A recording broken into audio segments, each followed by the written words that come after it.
Good morning, everyone. Good morning. Welcome, and meeting number 3. I'd like to just introduce, I think, Bob Leakey, who's here from the South Side. Mr. Robert Patterson had originally committed to join us and then wasn't able to, so Bob has agreed to help us out. So thank you. Welcome, Bob. Welcome, Bob. So we'll get you a name table tent for the fourth one. So,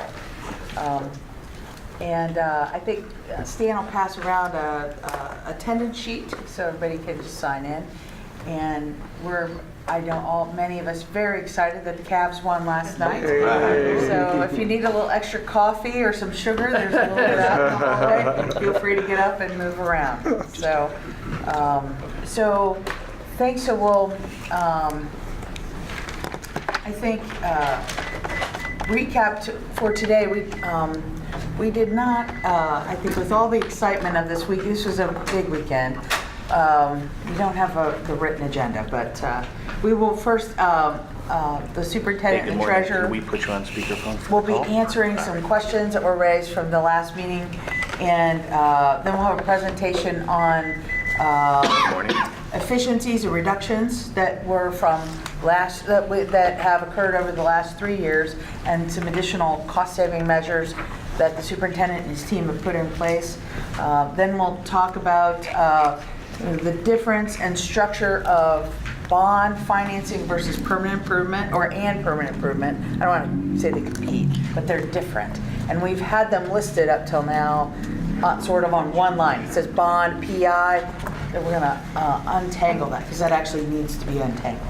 And then talk about some additional operating plan issues, and then facilities master plan and where that is and what that means for the district. So we've got a lot to cover today. So Chad, Bo, anything you'd like to add before we get started? Oh, I'm good. I'm ready to start. Okay. Bo, saying. All right, we'll turn it over to Superintendent. Thank you. Very good. Well, thank you very much. Thanks for being so alert this morning, and thanks for supporting our 19.8 mil levy, as the dispatch reported yesterday. So certainly that's not going to happen, and we were very clear with the reporter that we threw that option out immediately, but nonetheless, it got reported. So we're going to start by answering a couple of questions you had, and Stan gets his very first slide. Stan, you want to tell them what this represents? There were some questions last week about what does one bill actually represent in terms of cost to a homeowner. So we have here for you, although the multiplication math is fairly straightforward, we run it all the way up to 10 mils, from 1 mil to 10 mils. I think we covered the gamut. It is a perfect multiplication, so if you want to do 1.5 to 2.5, you can interpolate in between the numbers, but in general, $100,000 in market value or true value as the auditor carries the property of the tax duplicate is assessed at 35%. You multiply that by 1 mil, which is 1/10 of 1% or 0.001, and you come up with $35 per mil. Levies now no longer are affected by the rollback because that's gone. There used to be a rollback about 12.5%, so the state would pick up that tab, but that's gone. So the math becomes very simple, and that's what we have right there. So that millage works. That cost to the homeowner works, whether it's operating or permanent improvement millage or bond issue millage. That's what it equates to. We have there for you, according to what we pulled up on Zillow.com, that the average home value in Columbus is $114,000, and again, it works perfectly in terms of doing that interpolation from 100 to 114,000, should you choose to do that. There you go. Thank you. So we're going to go ahead and move into the second question that was asked about what sorts of cost savings and reductions have been made over the last 3 years. And we can go into any level of detail that may be of interest to the committee per the chair's direction, but we'll start with talking about the $50 million that we reduced by trimming programs and implementing some reductions back in 2015. Really, this is when we began to implement our new pro formas. This is where we looked at every single program that we have. We looked at the effect size, whether it was something that could be scaled and sustained across the district. If in fact it didn't meet those criteria, we recommended them for reduction, or we gave the program providers 1 year to demonstrate the effect and the sustainability, or at the end of that period, then they would be non-renewed for services to Columbus City Schools. And we found other providers, and we really began to enter those conversations about how to amend our purchasing policies so that we were certain we were getting that information up front versus after a year of service. So we also closed 4 of our underutilized schools. That saved us nearly $9 million that year, so actually 8.9, which is the equivalent of a mill. We sold a number of properties there. They are listed. It netted us $5.9 million. And then someone that looked at this yesterday recommended we include in there the number of properties the district has sold since 2004. You can see it's 28 properties that have been liquidated since then for $44.8 million in return. We took a look at our 3 year-round programs, the year-round programs that were showing, again, sustained effects for student learning. In other words, they didn't have what's called the fade factor. A lot of students during summer they'll slip in terms of their cognitive gains, and you have to spend the beginning of the year kind of refreshing. And the year-round schools were primarily begun to address that fade effect. And we have 2 schools that frankly weren't meeting that metric. One that was, so Woodcrest continues to be open. We closed the other 2, and it was a $1.2 million savings by closing those 2 year-round programs. We reduced human resources through costs by $6.5 million. OPSI, Lois Heads, had built up their pool of monies, and so they were granted a premium holiday, and that saved $6.5 million. And then initially, when I came in FY14, we reduced 12 central office positions when we went through that decentralization of administrative services. We've added some of those back, but initially there were 12 reduced, and so that talks about some of those key reductions in those 3 years. There are some other things we've done, particularly in the purchasing and business and operations area. We automated our textbook inventory system. So all of our textbooks, you remember how when you were in school you had to put your name inside the front cover and you put somebody else's name, or you were excited if you got your sibling's book that they had 5 years before. Well, now we barcode them all, we scan them, and we have a better tracking system. In fact, so much better, it saved us about $1 million in being able to locate those books throughout the year and then repurpose them in other sites that may need them. We've improved our procedures in purchasing department. Dennis Carney really led a lot of this initiative. We have a whole PowerPoint we could do just on purchasing, but Dennis really went through all of those purchase service agreements and renegotiated many of them in FY15. It was fascinating, as many vendors at that point were still trying to recover, of course, and were willing, versus losing the business altogether, to reduce their profit margin a bit, and Dennis saved us $1.5 million. That doesn't work every year, but it seemed to work that year. So we decreased workers' compensation costs by lowering the claims. We do have a very active wellness program in the district, and so I would love to say that we can credit that wellness program by lowering the number of claims and the medical costs. I don't know that that's true. It's very difficult to measure that, but certainly we had a blip on the screen that year.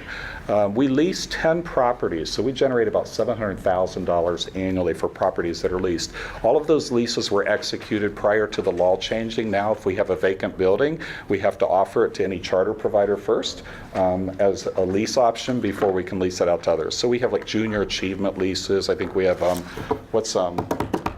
community, blah, blah, blah, blah, blah. The Head Start program. So they lease, but there are a lot of others out there that lease our properties.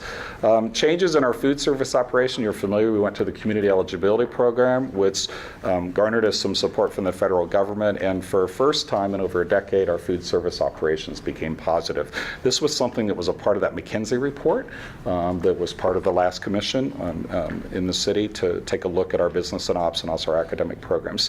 And then if you go to any of our new buildings, you'll notice that they measure the amount of daylight that comes through the windows, and when it gets to a certain point, the lights automatically shut off. And the buildings are built with the large areas south-facing and with glass, and so there's a lot of solar energy. We have LEED buildings that is the highest rating, I believe, or we have one that's a 5-star rating. Is that correct? Okay, I keep looking over at Maurice because this is really his area. So, but I'm very pleased with the buildings that we've opened and the attention that's been paid to contain costs on those in utilities. As hopefully you're aware, we have a much more transparent budget process than we had in the past. There's over 900, actually there's 900 pages of detail now, and it's a level of detail that not only takes it down to the operating unit, but takes it down to the very object code within each operating unit. So if you wanted to know how many staples this particular office purchases and what that cost is, you can see that level. Not really, but it's akin to that. So, and we do things. I think I might have mentioned to this committee before. We're constantly looking. Well, we'll get back to that. So anyhow, Finance and Appropriations Committee, Board Member Hudson chairs that committee, and some of you serve on that committee. And this group, of course, takes a look at all of our monthly reports that Stan prepares and that Scott prepares, and oftentimes we'll have senior leaders there to give detailed explanations so that, again, it's a very transparent process, it's collaborative, it's iterative, and in some cases it makes the process even longer, but we feel it's good because we just have it all out there for everyone to see. Scott has done a wonderful job in kind of modeling that then with his budget plans, and the budget plan now takes a look not only at next year's anticipated expenditures, but even 5 years and now 10 years out is what we're looking at. Stan does the same thing with the 5-year forecast. They no longer just increase the expenditures by the CPI or Consumer Price Index. They actually take a look at trend data and look at those actual programs that'll be in place. And so the budgets that we present to that Finance and Appropriations Committee actually reflect what it is we intend to do in FY18, FY19, FY20, 21. And so you can see when new textbooks will come online, when we're going to add a counselor here, a nurse there, a social worker over at this site. So it's in the past it was just always increased generally based on the Consumer Price Index, and so we don't do that anymore. And we also use metrics now. There's a stack, a book about this thick now. So we take a look, for example, at the students in a building and say, these students have these kinds of health needs. We have this many early onset diabetes, this many with asthma and so on, and that requires this much service from a licensed school nurse. So we don't deploy automatically the same resource to every site anymore. We're moving to a point where we're actually having the resources match the needs, which is the way it should be. And so we look at square footage and whether that square footage to be cleaned in a building is a carpeted surface or a clear or a non-carpeted surface, because it takes a different amount of time to clean those kinds of surfaces. So we've gotten down to the very gritty detail in terms of understanding what our needs are. So when we talk about those staffing plans we have, and you see those spreadsheets, that's what they're based upon. These spreadsheets like this are actually built upon real needs anticipated and the real conditions of our facilities and the growth opportunities with our students. Next one, this is exciting that we are finally to a place now under Maurice Oldham's leadership and John Stanford's that we actually have a cycle in place for addressing our ongoing maintenance needs. So you take a look at technology. In the past, we need new technology. We have those hot boxes like we talked about at our last meeting, and we need the thin clients or we need mobile devices. Well, now we actually have a plan or a roadmap for assuring that we're continuously refreshing so that we don't find ourselves at a cliff and have to suddenly ask the community to pay for $216 million in deferred maintenance, because from now on it will be on a schedule. So we just put up here a few examples of that technology. Our school buses, you may remember the district, I think in FY13 purchased 300 buses, but there really wasn't a plan in place that I'm aware of that would allow us to refresh those on a regular basis based upon wear and tear and anticipated life, or useful life. And so now we have that plan, so we're not going to be at a point where we have to replace 300 buses all at one time and ask the community for a bond to support that. Same thing right down to painting. So we now know when a building will be refreshed with painting. There's also enough cushion there so that if we have a need that comes up, we can address that. Textbook refresh I talked about, and then I just showed you the multi-year staffing plan. Mr. Shears, can you come back to the office? Mr. Shears, to the office. We spent the last 7 months, 8 months updating the facility master plan. We thought this was important. The board felt it was important so that we're certain we're not planning to maintain certain buildings that are going to come off the list because we may seek to make those available to other users, or we may be rebuilding or renovating those buildings. So it was very, very important. We updated this plan. The last time it was done was in 2002, and now we have a plan for that ongoing review of all of our real estate. And there's a lot of real estate that the district owns. We talk a lot about the 109 sites where we're educating students. We have about, 147 sites or more than that? 200,000 sites. Anyhow, we actually have a camp. I don't know if you knew that. We have a camp up on Hoover, or it's across the road from Hoover. It's a wonderful facility, but we needed to have that comprehensive view of everything that's in the Board of Education's portfolio and understanding what we really don't anticipate needing, so we can make that available and use those proceeds to support operating costs or even potentially locally funded initiatives. For example, in the middle schools, if we rebuild a middle school, an auditorium is not, you cannot use OSFC dollars, the state's 30% share of construction for middle school auditoriums. You have to fund that through locally raised dollars. So this is a way to lower the request of the community by liquidating some of the real estate that we're not using. Does that make sense? So, okay, good. And I think, too, it was important so that when Maurice's team puts together this ongoing cycle of maintenance, that they're not anticipating certain buildings that we won't have anymore, or they know how much money to invest, knowing that that building's probably going to come offline maybe in 5 years or 10 years. And so, maybe we don't use the best roofing material. I don't know what we do, but it's kind of sad example, isn't it? Sorry, we'll just move right on. So next thing we're going to do is talk. Yeah, go ahead. Any questions? Let's see if folks have questions Yeah. about that first. So we went through that. Was that too fast? I'm sorry. We went through. Well, it's just a lot. That's all. And I want to invite folks that are standing. There's plenty of chairs over here too. So just watch the cords behind us, but. Please feel free to come sit down. Hi, Scott. Well, Hi, in Karen. particular, anybody that's been on the finance committee, I know Tim served there, but Rick, do you have a question? Go ahead, I'll wait. Anything you want to add to Dan's comments on just from a finance committee standpoint? No, I think there's, as he suggested, a lot of process, a lot of scrutiny. We do a lot of deep dives, and I think we feel very confident that things moved in a very positive direction. I assume so, but to what degree have the principals and teachers and other staff people seen this and absorbed this? This particular presentation, they have not yet. You're the first to see it. Okay. They contribute to the ongoing maintenance cycle needs, so they give us input on the technology needs. They serve on the textbook committees, those sorts of things to help us know. Okay. And Rick, we do talk about, we've talked about elements, all of these elements, at the finance committee level. Lots of people, it's not the most exciting thing, I think, so not as many folks show up. So.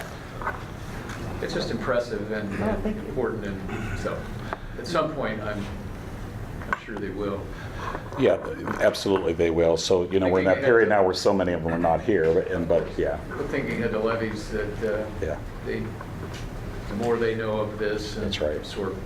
So we kept them up to date right up till the time we left. I was sending out a memo every other week that kind of detailed the work on the FMP, the work on the budget process, and it was a couple of paragraphs. I know the principals were asked at their final staff meetings to let them know if the staff member wanted to receive information over the summer.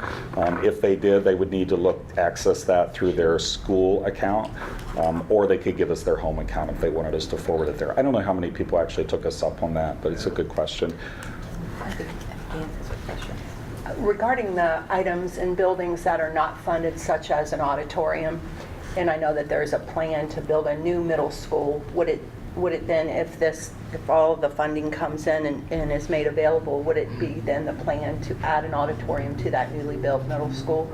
So my understanding, and I'll let Alex speak to this, and actually he'll talk about this a little bit in his own presentation at the end of mine, when the ad hoc committee met, auditoriums were indicated as something that would be included in the middle schools. And so, I mean, that was always up there and in front of the ad hoc committee. So interestingly, when we put out the first recommendation and talked about, actually there's about 6 middle schools I believe over time that get, and we said we would be creating those flexible spaces like we have at Starling, like we have at Berwick versus an auditorium. Ad hoc committee members were very quick to remind us that in fact they had approved something that included auditoriums for those middle schools, and they were right. We went back and looked at it, and I think that's the power of having community engagement too. It keeps us all honest. It's very transparent. All of that information was on the website right after those meetings and even streamed by Paul. So, yeah. I have one more question on that. So the schools that then are new, Berwick, Wedgwood, that have those flexible spaces that don't really work really well as a stage presentation or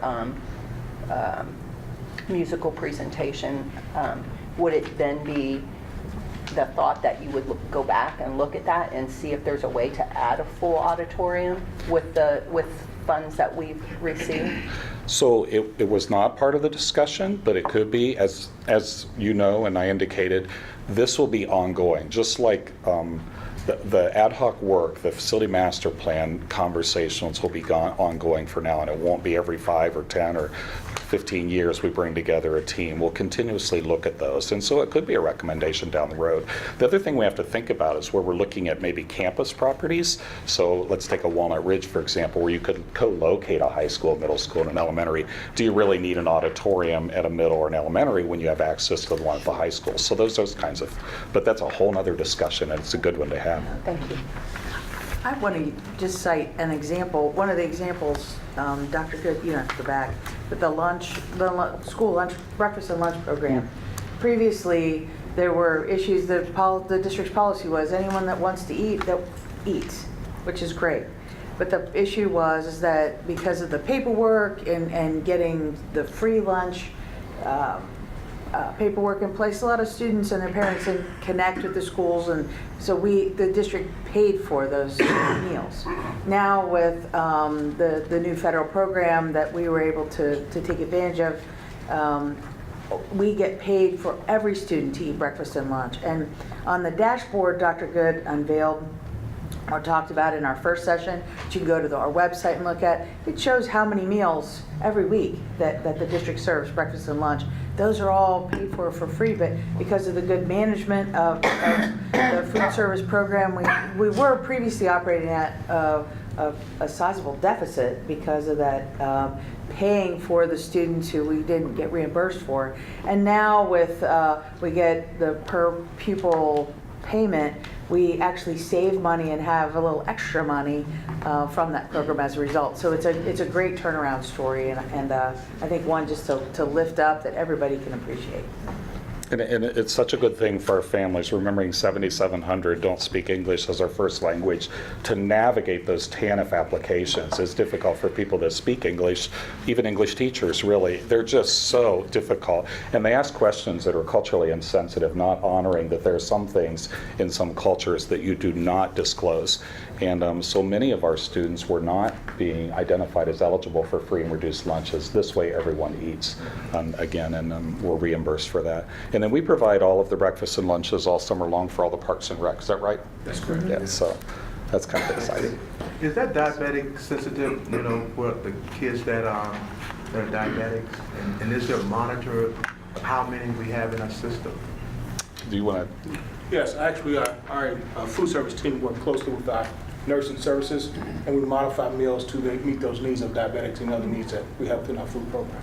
Is there proliferation in that? I mean, has it expanded because of sugary drinks and stuff? I see There is. Early onset diabetes has spiked, but asthma has spiked as well, which is something that's very common in urban settings, and we're monitoring that closely. Kind of urban. It is. It is.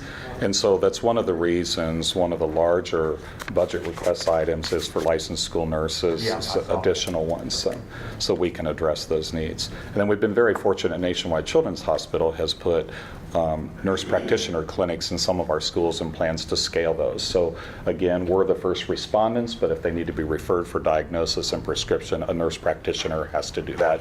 They're right on site. They can walk down the hall, see the clinician, and get their prescription. So and our goal ultimately would be to open that up to families as well in the evenings and weekends. But of course, then that speaks to why we need that additional safety and security personnel. So that,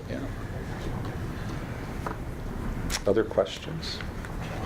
Stan, did I say anything that wasn't right? Because I kind of did part of yours. You were perfect. No, I don't know about that, but the key too is I think the reason is we have a strong plan now is because this community has been really very gracious in participating in so many committees. It truly has been a collaboration and all hands in effort. I mean, when I look at you and the contributions you made just on the ad hoc, I mean, I could go around the table and do that with everyone that's participated, but I think that's what's making our district stronger, and I think it's a good business model we have at this point. Something we can be proud of going forward, and in my estimation, we're not going to find ourselves at a cliff again where we have all this deferred maintenance, because now we have good processes in place. And that was informed by so many of you. I was thinking about Rick's question, and I think if we sell the principals and we sell the teachers, and then they'll sell the students, and I say the word sell, but I mean, they've got to buy in. They do. Because that's our largest voice. Right. And if they buy in, and I think they start telling the parents and the students, because I know certainly every meeting I've come to, I've learned more and more and more.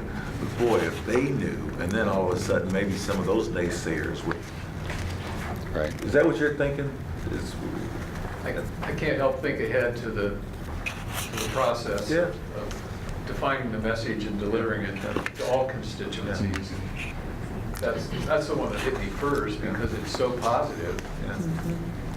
I think what'll really help that too. So I'm not familiar with the mechanics of the CEA surveys and OPSI surveys that are done, but many of the new positions are based upon the requests of our frontline personnel, those that are providing direct services. I mean, if you ask, many will say they need nurses because we're all doing nursing versus doing the teaching. They'll say that we need additional social workers, huge support for the social workers, the safety and security, the instructional assistants.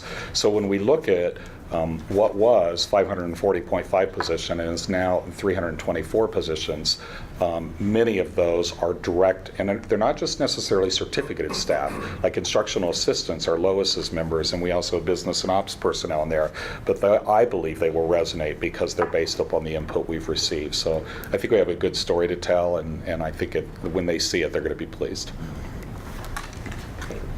I'm always cautious putting something out there though before we get approval to do it, because you don't want to overpromise and underdeliver. So I think, if no other questions on that piece, we can certainly come back to it. So next we'll turn it over to Stan to talk about the financing, right? Or no? We can. It's fine. So we'll kind of tag team on this. You know, the last time we showed you some charts and we had bundled permanent improvement and bond on the same line, and we wanted to clarify in this presentation the difference between those things.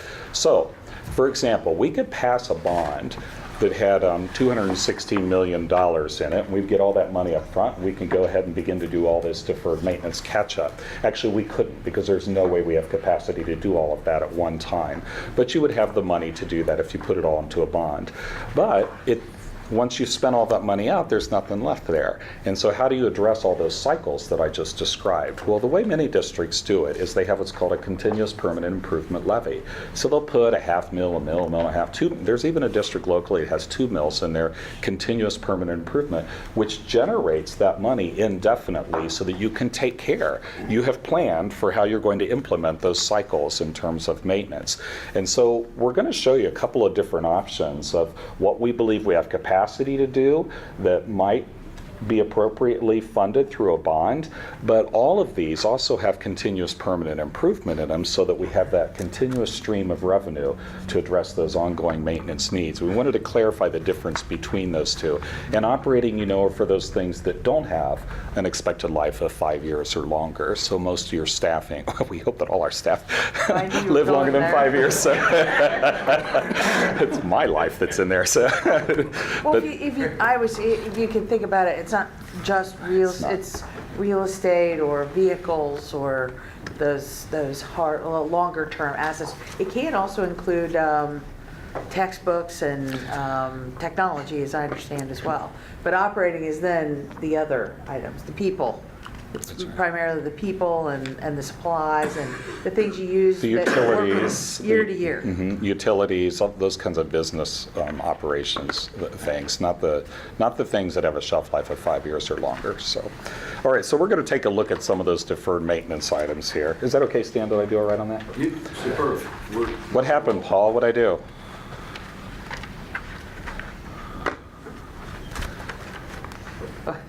Takes an entire team. There it is. There it is. Sorry. Thanks. So we talked a lot about, we have 9 roofs that fail now. Not at what's it called? Failure? Something. Fails something. They're failing. Anyhow, there's buckets in the classroom. So you go through Centennial and you see, you know, trash cans that are catching water. So we have 9 buildings like that. These are things that need to be addressed immediately.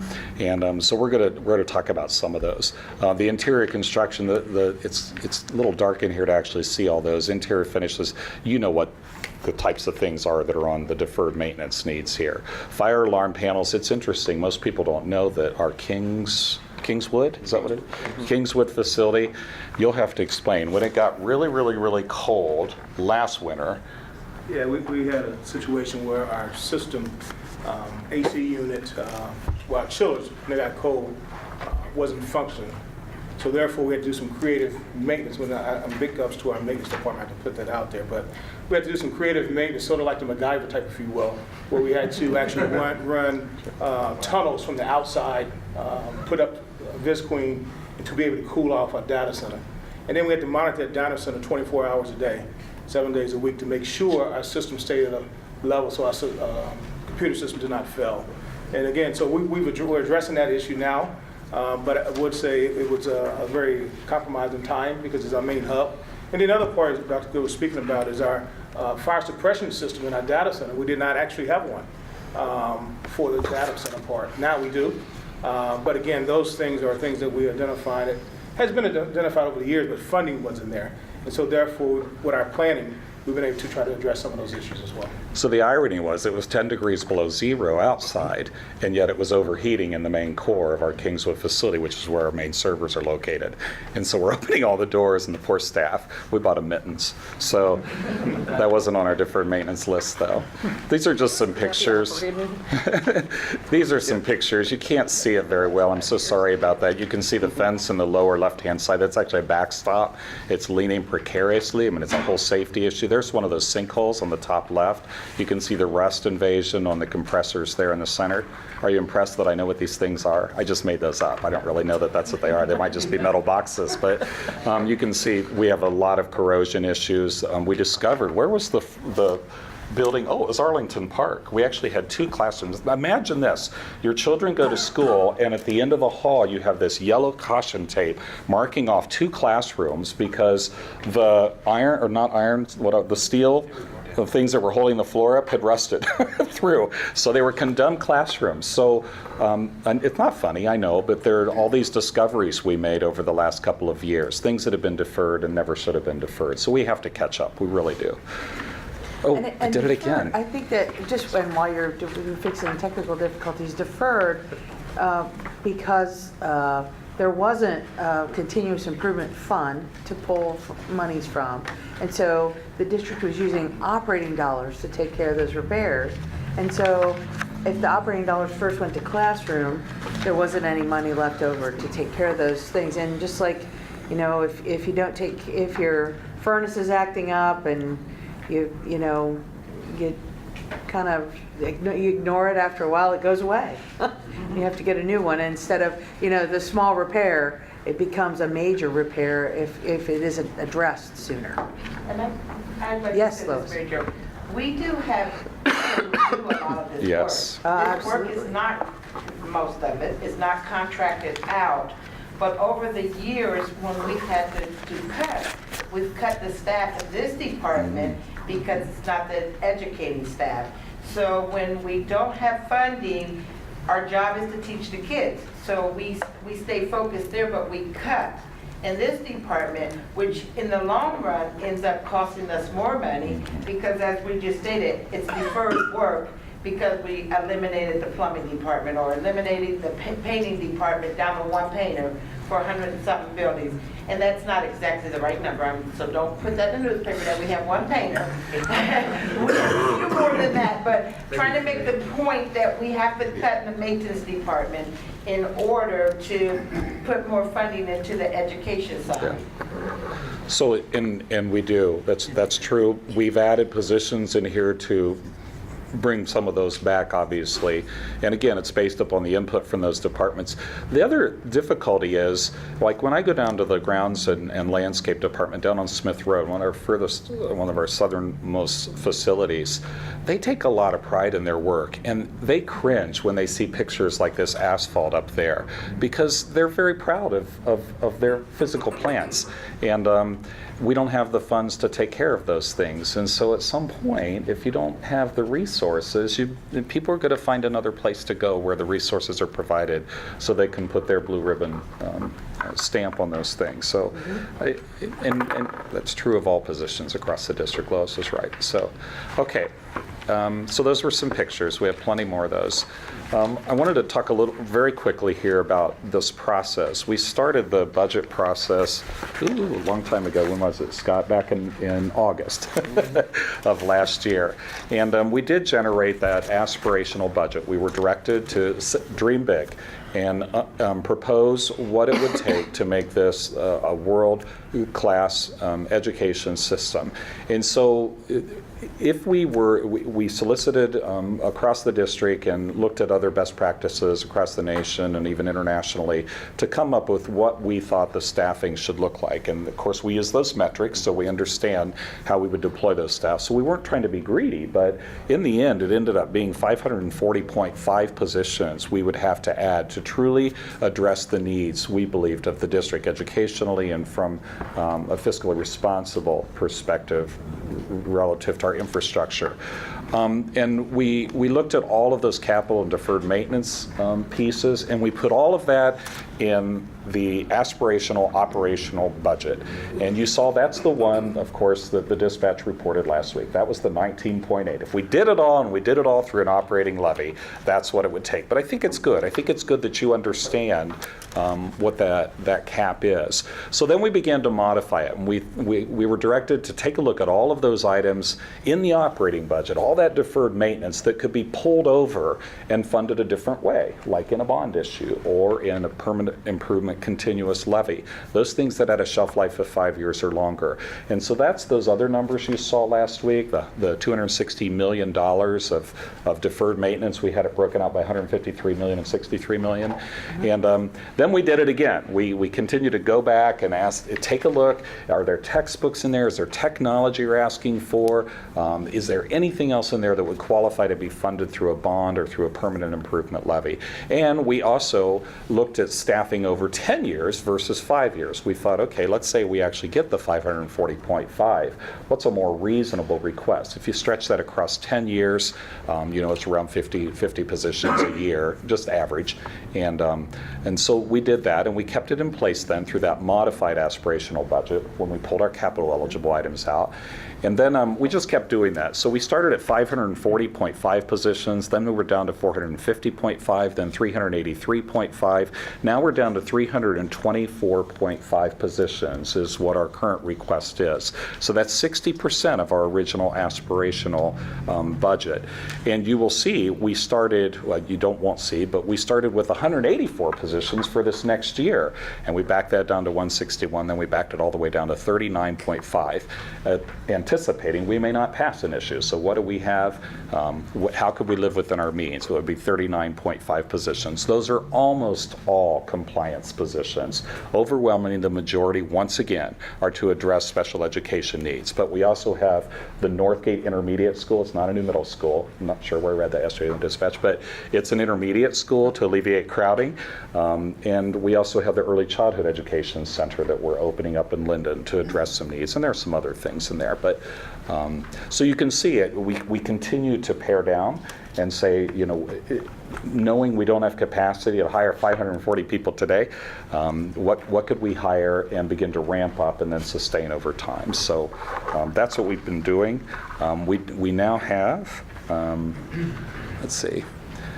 Well, and Dr. Good, Yeah. I said the other issue, I think, in this is, so that's on kind of on the expense side, if you will. On the revenue side, it's thinking about, think to our very first slide, average home value of $114,000. What's affordable for the residents? And so we balance that out of, we all want to give our students, our kids, everything. But what can folks do? And so we do this in bite-sized pieces, if you will.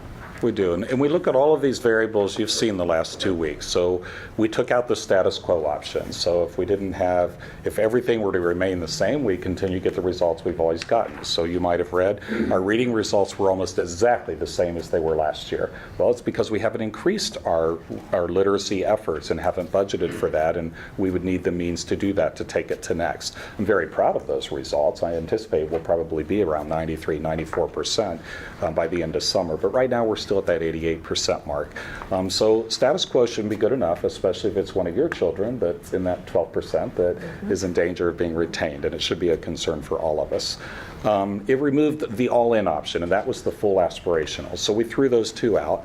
We also took a look at that 30-day cash balance. You had a robust conversation about that last week. Should we begin to work toward that? So as long as we have a positive, Stan would love to have a 30-day cash balance, but let's say maybe our goal is to get there in 5 years or even in 10 years. I don't know. But can we agree to stay positive versus have the 30-day cash balance? So we took out the 30-day cash balance option. Well, and on that one, I really think we should continue to work on efficiencies and other things where we build that up over a shorter time, but we don't we don't do a revenue increase just to achieve that. Right.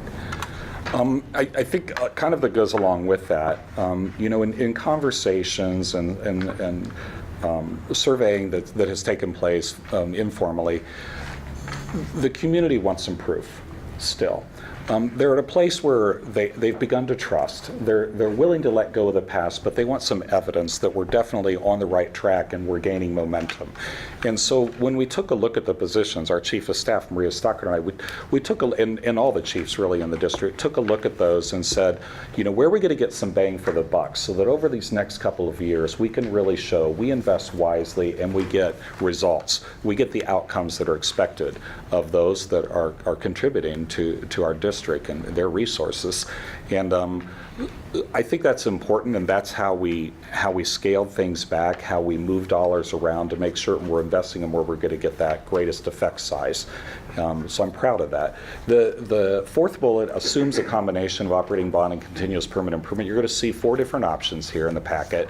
And the thing to remember is it's an itty bitty teeny tiny print at the bottom of each of those option pages that says there are no facility plan segments in these options. Been a lot of conversations about what that would look like, and you'll see that presentation in a minute. But it does not include any renovation or new building. It's just the deferred maintenance and operating. So here's the first option, and Stan, you're really going to have to help me on this one, because this is the one where we are now down to 324.5 staff members over that 10-year period, and it would be 5.58 mils. So that's what it would cost. It's not just for the staffing, it's for the operations. Again, the utilities, the ongoing daily expenses. A bond for $150 million would be 1 mil. Again, that bond doesn't include any of the facility master plan. And a permanent improvement levy continuous levy would be 1 mil. And so then there's a little note there in italics. I want to explain that. So the bond is low. It's only for $150 million. Remember, we have $213 million in deferred maintenance. So if we pass that permanent improvement levy that's continuous and we collect 8.9 mils indefinitely, that's what, or $8.9 million indefinitely, that's what 1 mil equates to, you can borrow against that. So you can say, oh, we're going to get that money down the road. It's kind of like an equity loan, right? So you can borrow against that. So you see in the italics there, it says we would borrow $48 million in there. So now it takes us right up to the $213 million, but you have to pay that back. So after that first, 5 years or 10 years? 10. After 10 years, we have to start paying it back. So even though we're bringing in $8.9 million, we're paying back something, because we get 3.7 million is all we realize then. Instead of getting 8.9, you have to take principal and interest payments Right. out of that to pay back over the 10-year period. You pay back what you borrow up front. So it leaves less per year to funnel into ongoing maintenance. So it's really a question, you want that money up front in the first year, and then it reduces what you have over the next 10 years on an annual basis, and then we're going to go to a different option. There are other ways. So we've looked at ways to finance this either through Right. a 30-year bond issue or just borrowing less over 30 years, but do it through permanent improvement. You're just kind of moving into different financing options. So it's for you to deliberate and inform us. This one makes me uncomfortable, I will tell you that. I'm just going to put it right out there, because we have cycles now. If you didn't hear anything, know that we're in a good position where we won't have to defer maintenance again, provided we have that $8.9 million on an annual basis that's generated by that permanent improvement continuous levy. If you're borrowing against it, you're reducing it. And so we may find ourselves right back in that deferred maintenance position again. So does this one, what's the total value of the permanent improvement on this option? Over the 5-year period, it generates $214 million roughly to be expended over that 5-year period. No. So the bond, is it the difference between 150 and, so 150 is the bond, is the balance and permanent improvement? Yes. Yes. Okay. The $48 million is what would have to be borrowed. Is that what you're asking? No. What's the principal amount of the permanent improvement? That's $48 million, right, Stan? The first year. For the first year. It's actually about $44 million because you have about $4.4 million in receipts that first year. You get half of a collection in 17. We did on a fiscal year basis. So of the 40, call it 49, it's $48.9 million. So of the $49 million, $4.5 million is coming in cash, but you borrow the balance of $44 million. So this is the bond and permanent improvement on this one is about just under 200 million. Yes. It's And 100. then In terms of what we're borrowing? In terms of what you're Yes. borrowing, and then Yes. we borrow, and then that 213.9, would that include interest? No, it's the additional 5 years of your, It's future tax of your revenue. improvement. Okay. All right, so let's look at the next one. The next one, the bond is a little bit higher. The reduced 10-year staffing option is still the same, 5.58 mils. A bond for $176 million doesn't include any renovation, new construction. Your permanent improvement is still 1 mil, so it'll generate $8.9 million every year indefinitely. And there's no borrowing against that PI fund. So over the first 5 years, we would be able to address the $216 million in deferred maintenance. Is that right? Correct. Okay. The- I'm going to be a treasurer yet. The key difference here is what you have remaining over the next, added divided really, but instead of just having, in the first example, 3.7 in the following years, you have 8.9. It's because you moved money over to the bond issue and borrowed it over a 30-year period.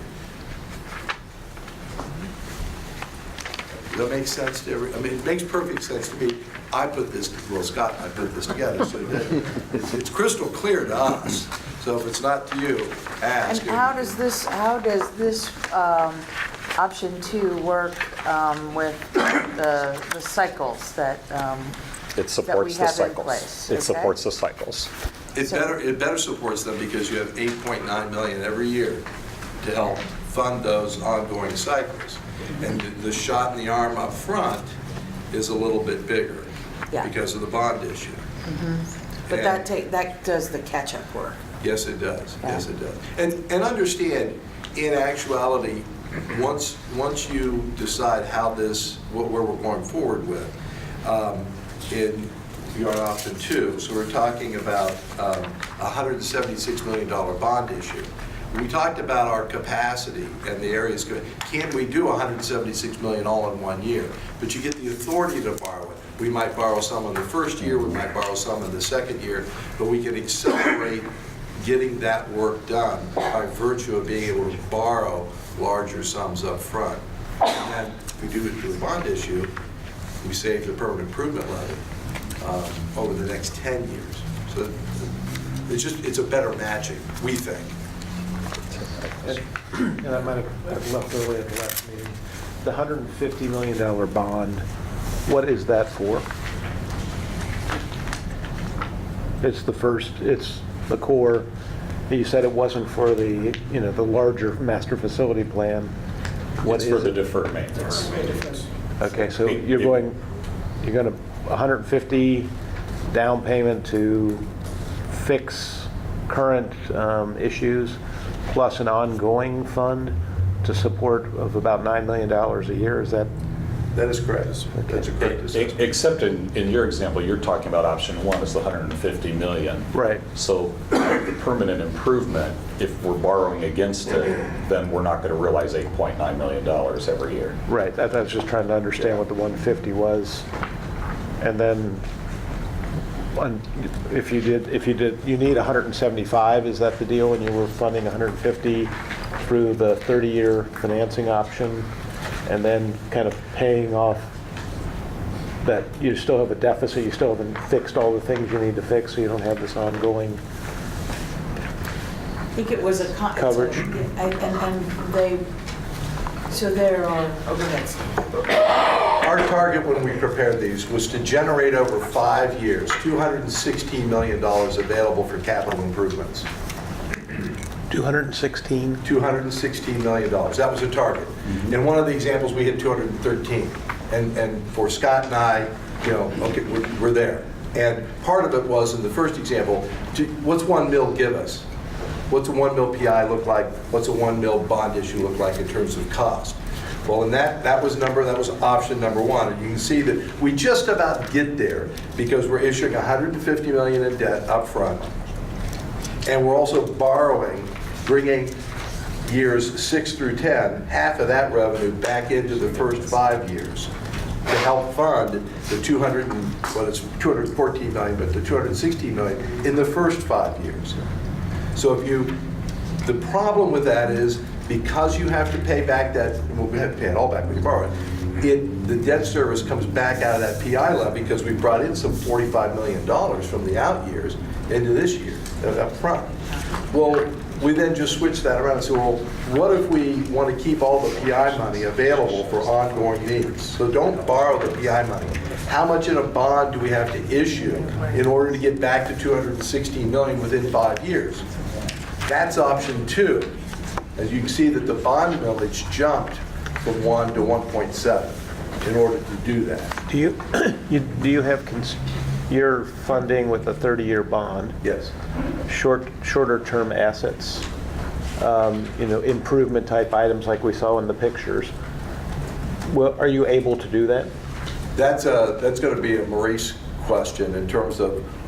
No, it's more of a what will your lenders enable you? Will they allow that? In my world, I have to have 30-year assets in order to borrow 30-year money. Right. We'll have to have a mix of that. Yes, we'll have to balance that mix. So it may end up that once we look at it, it may not be 30 years. So we haven't done that due diligence yet. I have not pulled all the assets together and figured out useful life. No. Which would drive that 1 mil on the 150, because you might have a shorter amortization, therefore you'd have to spend more. Yes. But for ballot millage, what will go on the ballot, we will assume a 30-year amortization of 5% interest and 150 or 176 million. And they assume a certain structural. They assume level principal repayment, as opposed to what we'll probably issue, which is level debt service like your home mortgage. You don't do level principal because the millage spikes up front.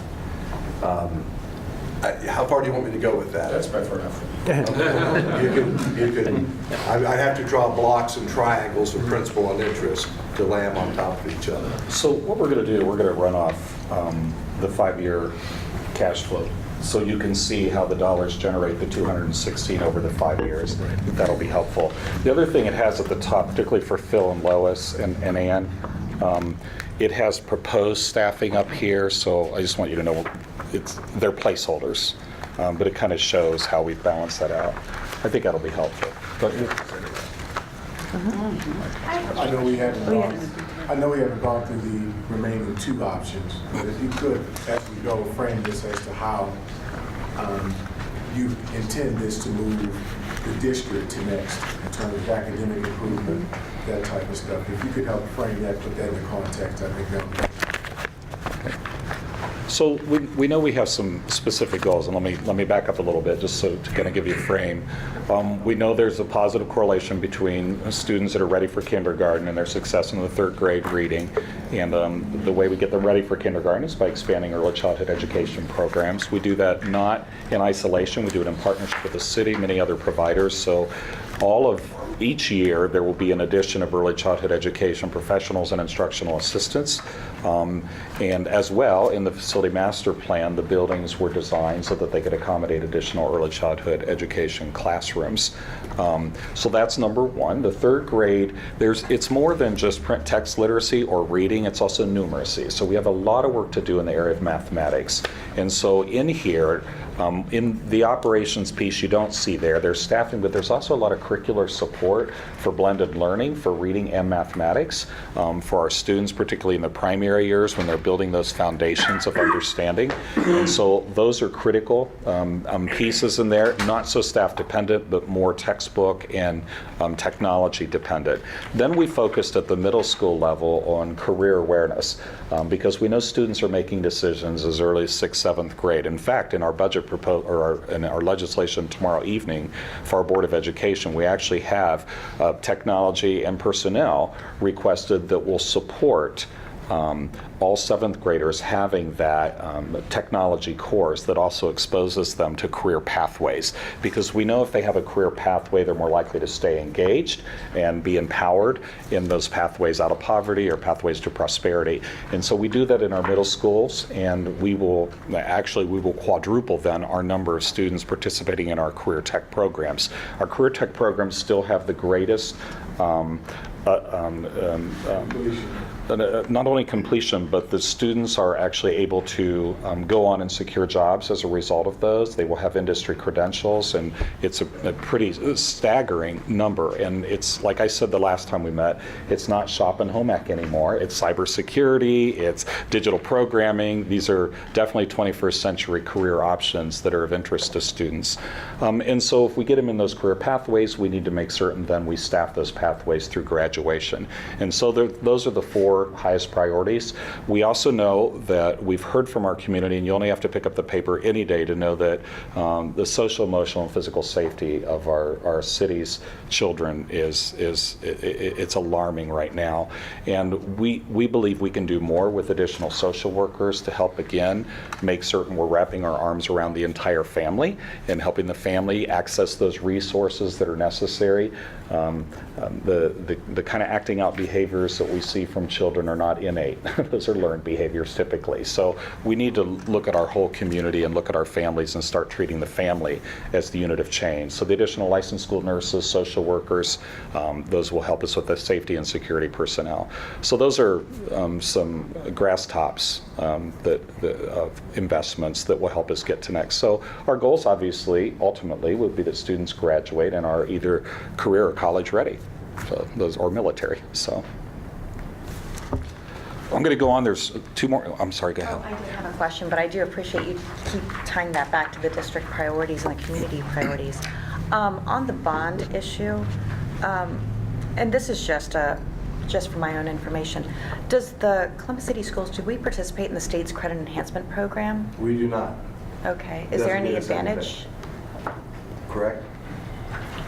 We don't benefit from that. Our credit rating standalone is just as good. Okay, all right, thank you. Any other questions before I go on to option 3? I have a question. In the staffing, is there any money that has been set aside for improving customer service at the frontline level? Indirectly, I would say there is. So when we talk to our secretaries, what they will tell you is they spend a lot of time being nurses. They'll spend a lot of time being social workers, helping families connect with the resources they need. So in order to allow secretaries to do what secretaries thought they were going to do in our buildings, we need to make certain we have the adequate personnel to address those first respondent needs, like the runny noses and bloody elbows and so on, as well as the security pieces. So having the additional safety and security for all our middle schools will be an enhancement as well. And then the social workers, I believe, would be the third piece of that. We did not build into here additional secretaries, and they generally are our customer service personnel. Yeah, they are I think when we get pushback from the community as far as, oh, I'm not going to, vote for a levy because I don't feel like Columbus is where it should be or where we want it to go. And I do believe that is because of some of the interactions that they have with that first line, and some of it is just will be alleviated, like you said, because of the nursing. They're just overworked. So you tend to, I know I'm grumpy a little bit when I'm overworked, but I feel like that's really important because when you walk into a building, how you're greeted, if you feel like your needs are being met, if you're able to calm a person down who's kind of escalated, is really important, and especially if you're talking about requesting money from the community. So just some sort of cultural awareness piece, not necessarily only with race, but social economics, understanding of where these children are coming from. I feel like that's soft, but I feel like that would be really beneficial. It's not soft at all. So let me tell you 2 other things quickly, if I could, Chad. At our administrative retreat last week, we did a session on customer service. So I had a secret goal for the leaders of that group. Because when I went over to Johnstown's Early Childhood Education, Developmentally Disabled Family Resource Center, I noticed when you drive in, there's signs that say, "Welcome, we're glad you're here, and visitors park right here," and all of the spots right in front of the school are for visitors. When you go into Columbus City Schools, it says reserve for, reserve for, reserve for, reserve for. So we wanted people to take, without me decreeing, you're going to pull up those signs this summer because I can't stand it. I wanted them to come to that realization. What is it that is welcoming when you come to our schools? Is there signage there that says, please park here? Use this door instead of don't use this door. So they're little basic things, but you're absolutely right. Those kinds of things will help us, and it's raising people's sensitivities. The other thing we're doing is, and I don't mean to air our dirty laundry, it's just something that's bothered me for 3 years. I figure it's going to be done now. So Do you feel like the realization, because sometimes a decree isn't a bad thing. It isn't, but you know what? People are, in Columbus in particular, are very, very compliant. You tell them what to do and they'll do it. But I want people to think and take initiative and have that awareness. When you drive in, what says, welcome to my site, parent, visitor? I don't want to do it because you're told you have to do it. I want you to do it because it's the right thing to do and it occurs to you, and we empower people that way. So cultural competency is another huge thrust for us this year. We're getting ready to post a diversity officer position, and we're looking at cultural competency through the lens of student achievement, participation, extracurriculars. I think I talked about this last week a little bit. Discipline, graduation rates, there were a couple of identifications, so how many students are identified for gifted and students with disabilities and so on. So that's going to be a big focus for us this next year too, but it speaks to raising that sensitivity. What are we doing that says welcome all? Welcome all. So I'm fully aligned to where you're thinking. Is there any possible consideration about re-implementing the parent consultant program specifically at the high school level, which is a different assistant or even a barrier sometimes to some of the challenges when a parent walks in that a secretary may not have to handle, in addition to getting more parent engagement activities at those schools? So we didn't discuss that. Some buildings still choose to use their resources that way, whether they're school improvement dollars, title dollars, or even some of their principals' funds. They have the ability to make those decisions. We didn't see a consistent model across the district, nor could we measure the impact. That in many cases, what we discovered was they're doing exactly what you said. They were doing work that's bargained work through OPSI, and that was never the intent of parent consultants. So that's a part of it. I think with our mentor program, that's going to help as well, because many of our business partners, our corporate partners, are recognizing other ways they can assist, even as greeters in a school at a front door. Maybe you're not as comfortable having that one-on-one relationship with a student, but you're okay holding the doors open and directing people to the office. So there are ways maybe we can fill some of those needs.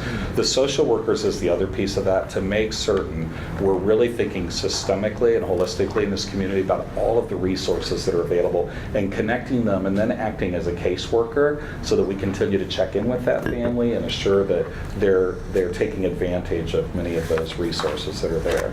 So no, but in a way meeting the same kinds of needs through maybe different vehicles. And there will never be, the one big learning for Dan Good in this community is there will never be a one size that fits all 109 sites. We really have to look at neighborhood by neighborhood and understand what works here, because guarantee it's not necessarily going to work. I can find you another place in the city where it's not going to work, and they need a different kind of a model. And you all knew that already. I just took a little while to learn. So. Thank you. Yes, sir. Well, one of the frustrating things with the pastors, I was past president of the conference for 8 years, and one of the biggest frustrations what we had is trying to have access to the schools. One of the greatest fears is where the pastors show up in the constituent schools. It's very difficult to get in for some reason or another. Trying to get through that maze, you don't know who to talk to, they defer you to someone else, and it's very frustrating. And we have a plethora of preachers out there that really are stakeholders with our students.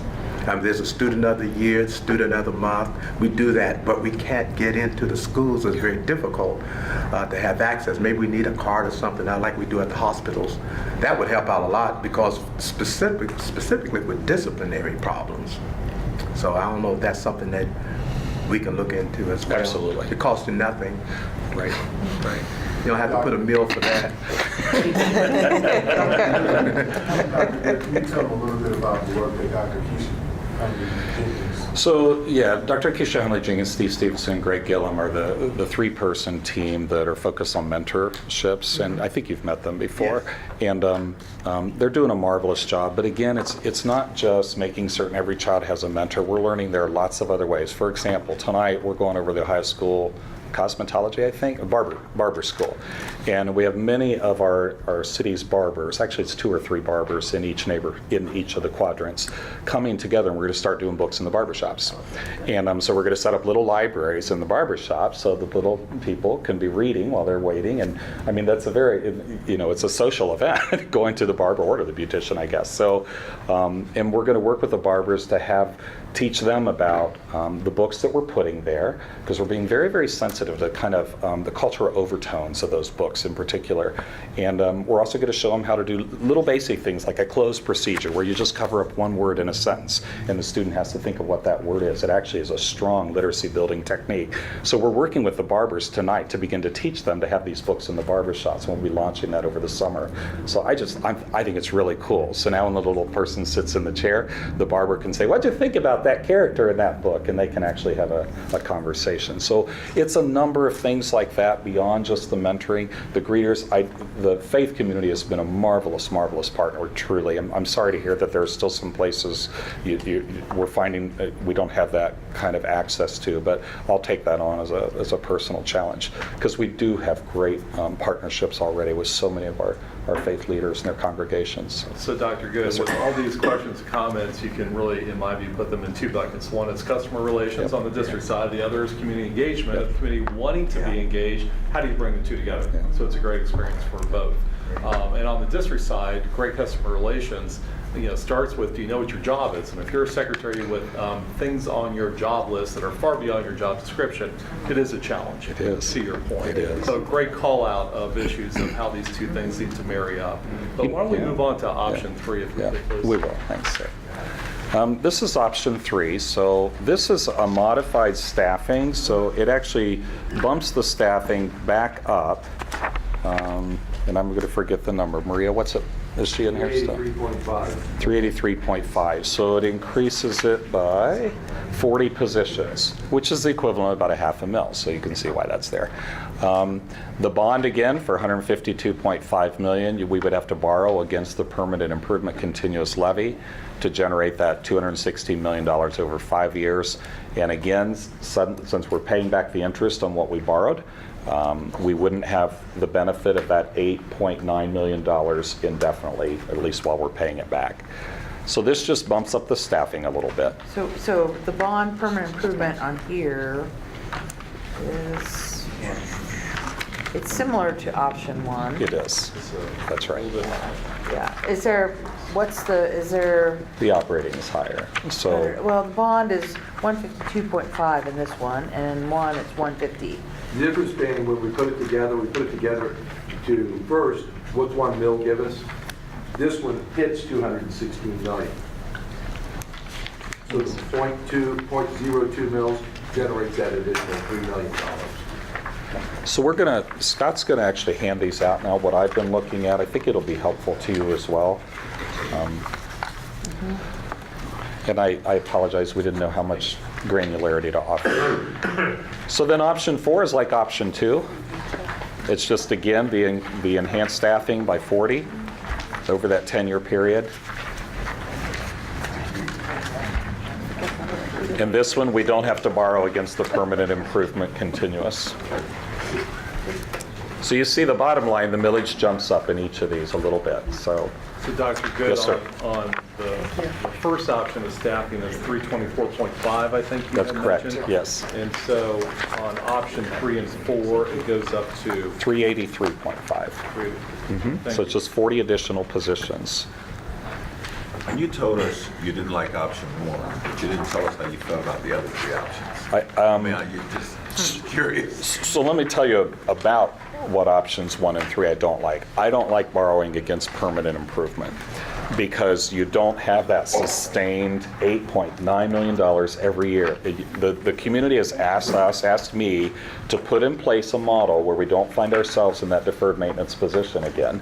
And we now have cycles due to the good work of Maurice and his team and the academic team as well for replacement. So.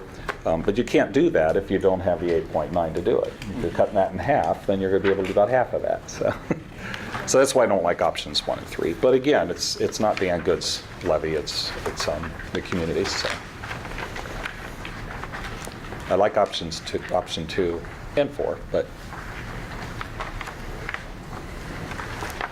do these help at all? The pages you've just gotten, so you can see how over 5 years we generate the deferred maintenance dollars, the 216 million.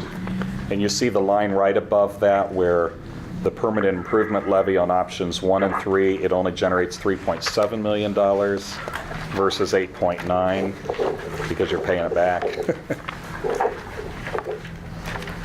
Dr. Gill, what's the total staffing for the district, total numbers today? It's around 8,500. I don't know exactly. So. Okay. Just thinking about proportionally with these new position adds, what we're talking about. Sure. How far is that down from historically, or? My recommendations where we have the staffs or however we're going to put this out public, when you do certificate and classified, maybe in parentheses, you just put an example of what those are. Most of us sitting around the table, we know what certificate staff is and we know what classified staff is. But for an example, under certificate, you would put a parenthesis, social worker, nurse, because most people are going to look at this and the first thing they're going to say is more staff. It is more staff, but then if you break it down a little bit more in detail, what the position, not say 10 social workers or 20 social workers, just be a little bit more specific what certificate is and what classified is. Okay. And actually, the classified, there's a pretty significant uptick in FY19 on the latter 2 plans. So the modified staffing in options 3 and option 4, the uptick is in FY19. And you heard Lois talk about those are a lot of the carpenters, the plumbers, the HVAC electricians, and groundskeepers. So. Do you plan to do most of the deferred maintenance in-house? It'd be a mixture. Ideally, it would be a mixture. Ideally, we have staff in-house, and as we look at adding additional staff, but there's some tasks that would require, for example, you look at the asphalt, that would be something that we outsource, or your concrete issue. So it'd be a mixture of those types of things.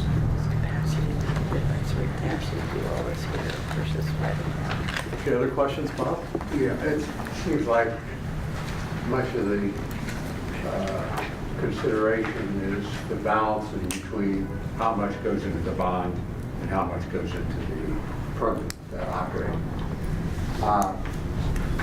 I would think that as a starting point for the bond would be those improvements, which are absolutely necessary today, where there's safety involved, such as fences about to fall down or leaking roofs.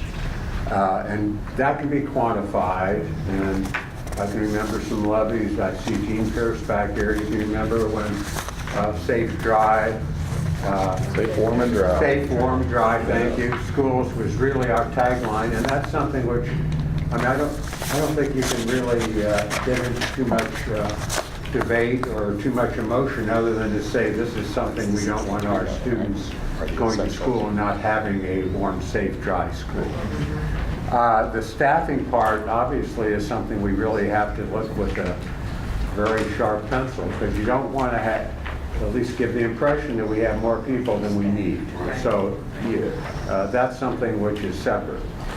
The part that I'm kind of wrestling with, because from my finance days, I remember you finance long-term needs with long-term funds, but in this financial climate that we have, which is something I have not seen in more years than I can talk about, is a interest rate which is lower than it's ever been. And so the question then becomes, does it make sense from the bond standpoint to have a larger bond amount?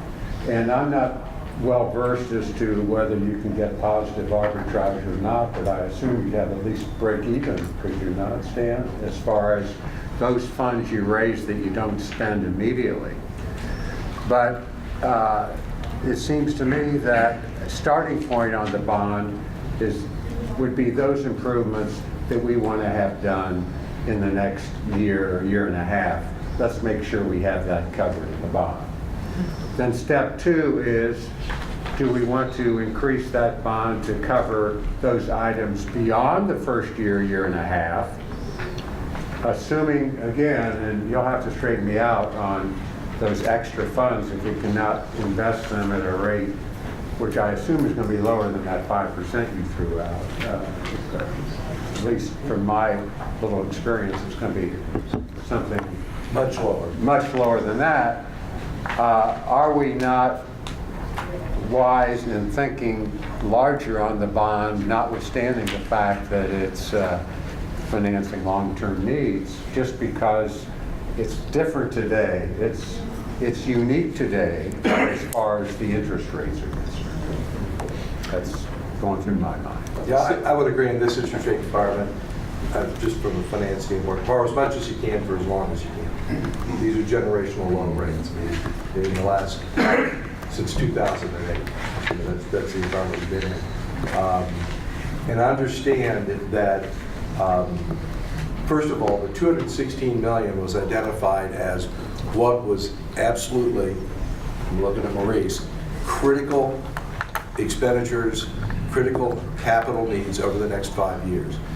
How we actually finance this, we showed the bond issue all in the first year, but we would issue debt as we needed to fund the operations. What you see before you is our internal document just to do calculations. This is not how it actually ends up in terms of when we borrow and when the millage comes on the duplicate will be different. Because like we said, we might not be able to do $156 million, or we can't do $150 million necessarily all in the first year. Unfortunately, to do a bond, we need to get the authority to issue a maximum amount of bonds over a period of time, and then we'll do that, manage the cash flow accordingly. So it minimizes the opportunity for arbitrage, but it also, there isn't, we're not really in a positive arb situation, are we? I'm looking to our MAs, and now municipal advisors are here to help us do this. We're not going to be in that large enough of a positive arbitrage situation that would warrant us borrowing before we need to, and there's some constraints on that where we have expenditure requirements that once you borrow money, there are windows of time that you have to spend the money. So we're going to issue debt and match it up with our needs. But the goal here was to get approval either through the bond issue or a continuous permanent improvement levy to fund about $260 million over the next 5 years. And to your point, beautiful point, because you remember last week we had it broken out by 153 million and 63 million. The 63 million actually represented those things that cannot wait any longer, have to be done now. I've got a list of those things. Maurice generated a list. The 153 million represented things we could push out a little bit. Still have to be done in the next 5 years, but it has to be done.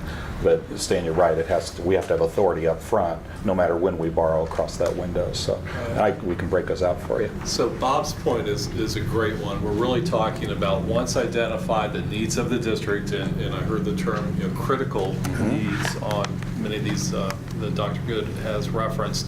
What's the best use of money? And especially in today's environment, and what Stan and Scott and others have done is you're recommending the split between bond and permanent improvement, first making a statement saying these things don't make sense to carry in our operating levy like the district's tried to do in the past. So that would be step number one. Second is, bond is retirement over about 30 years or so. You do have some restrictions there. Permanent improvement, other districts use, Columbus does not. It's a good mechanic, good tool to, once you've caught up, to keep ahead of the curve a little bit. And so really in response to Bob's question, you're saying that in options 1 through 4, you've identified what you think is the best split of how to use the monies most effectively. Yeah, that's right. Okay. And I think Dr. Good and as well as my preference among the options are not to borrow against PI, to do more in bond. And that would lead us down the path of options 2 or 4. The differentiating aspect of those is in staffing. Right. So if you are borrowing, such as identified in option 1, it's a bit counterintuitive if you try to hit the target of best use of money to meet the critical need goals, right? Correct. Okay. And just to clarify, the permanent improvement gives you the additional flexibility, whereas bond has to be used for bricks and sticks, for equipment, technology. Permanent improvement allows for the staffing to actually implement those improvements. Is that correct? So, do you want to speak to that? Well, it's just a difference in the life of the asset that you're funding. Permanent improvements tend to fund the shorter-lived assets. So more technology, textbooks, those type of things. Once you get into the bricks and mortars, you're going to do that over a 30-year period. And that's what Bob was referencing, in that the more shorter-lived assets you put into a bond issue, it brings that average maturity, the maximum maturity down to sort of 30 to 28 or 27, and that'll be a mechanism of once we get into it and we realize let's put the longest life assets into the bond issue so we can borrow it for the longest period of time. And you're right, if you short that up, it's going to affect the village a bit. And understand too, we're going to manage this issue. There's a lot of moving parts once you get into it. You've got the actual capital needs and what we can do. Can we manage some millage so that we don't see 3 mills coming on all of a sudden for a bond issue, that we really want to see a portion of that 1 or 1.17 mills come on over time. So we'll manage that in conjunction with how we manage the actual execution of the improvements. Does that help? It does. So part of my question was to the question asked earlier, how much of this will be maintained in-house versus using contractors?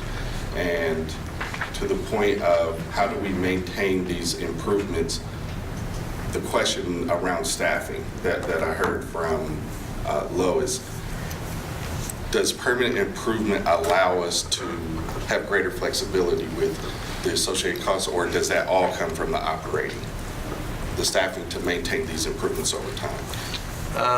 We would not put staffing in a permanent improvement fund. So it's all operating. That's Painters for 5 years. Yeah, That's right. That's correct. Now, if it's a capital building project, yes, you can put staffing in there for that. So if we end up putting some of the new construction and renovation in, we can put staffing in there for that. Okay. So my next question is, this plan is really to address the current deferred maintenance that has been ongoing. What is the plan to address the other issues in the facilities master's plan? Good transition. Ready for us together? Yeah, I think so. I think Tim had a question. I think that why don't we go, I'll defer to Maybe having that answer and we can come back to And that. what I'll ask is a parking lot, because I do think we should move to that. What I'll ask is a parking lot, though, is just on between options 1, 2, 3, and 4, that you really have two variations on staffing. And I'm just wondering if you would, at some point, speak to Board Member Cole's earlier question of how do we get to next? What's the distinction between those? So it's quicker. The answer is we'll be able to do it sooner. So for example, And we which have... option is sooner than which, so it's 2 or 2 and 4? If we look at 2 and 4, 4 would get us there sooner. So if we have the additional operating revenue, we could hire the 40 additional staff. And primarily they are social workers. Maria, what was the other one, the large? Instructional assistants. Instructional assistants and licensed school nurses comprise most of that. So, yeah, that would be the uptick that we would see. The reason we did it this way, though, is we're also sensitive to the community saying prove it. And once you prove it, then we're willing to support more. So I think the question comes down to how, what can the community afford up front here? We'll do it either way. It's just going to take longer to do it in option 2 than it would in option 4. The other way around. Longer. Yes, I'm Longer on option 2. Longer and Longer and 2. maybe Yeah. So it seems like we got three challenges that we're trying to catch up and to resolve. One is you've got this large Deferred maintenance, a bolus of dollars that you need to fund. You've got the issue of, from a staffing perspective, to be efficient, we've fallen behind. And then you've got no way to run a railroad. You should always have deferred maintenance. It seems like the trade-off is, can we do all three, and which do you prioritize? And so the bonding makes sense because you got long-term assets, you should fund those, and it's the most efficient and cost-effective way of doing that. But the other two may be a trade-off, is do you want to build up reserves for this ongoing deferred maintenance, which is a smart thing to do, or do you want to accelerate the staffing model quicker? Those almost feel like the two trade-offs to me, more so than how do you fund it, because you'll fund it, based on the economic lives of the assets and how much bonds you can get. So you want to build reserves and you want to cure your ills, and then you want to do staffing. So, and what's affordable? Okay, so we're going to move to the next presentation.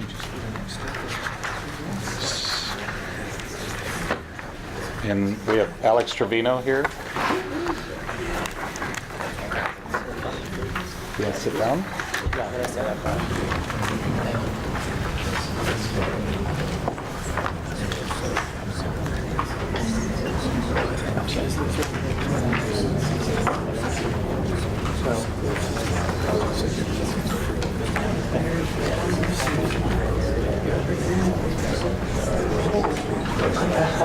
Good morning, everyone. Morning. I apologize for the voice, and hopefully it'll hold out. I've had a bit of a sinus infection. So this morning I'm just going to give you a brief overview of our Facility Master Plan ad hoc committee process that's been underway since last year. On September 1st of 2015, Board President Baker appointed board members W. Sheldon Gibbs and Dominic Peretti to co-chair the Neighborhood School Development Partnerships Facility Master Plan Ad Hoc Committee. President Baker announced that the committee would be comprised of members from across the community, including representation of our school employee associations, the business community, the construction trades, the faith-based community, our New American community, district community partnerships, our special needs students, gifted and talented students, MORPC, and a general cross-section of the greater Columbus community. In addition, non-voting members are appointed to represent the Mayor's Office, Columbus City Council President, the Franklin County Commissioners, the Ohio School Facilities Commission, Franklin County Job and Family Services, the Columbus Metropolitan Libraries, as well as the higher education community. The ad hoc committee will make recommendations to the NSDP, the oversight panel established in 2002 to oversee the district's facilities master plan. The ad hoc committee. Now everybody is stood up, so maybe you can take this moment just to make sure everybody knows who you are. Oh, sure. And then some of the acronyms, we're not all here all the time, so if you could just define, that would be great. Tell us who you are first. Thank you, Board Member Hudson. So I'm Alex Trevino. I'm the district's Director for Capital Improvements. And I will attempt to not use the acronyms any more than absolutely necessary.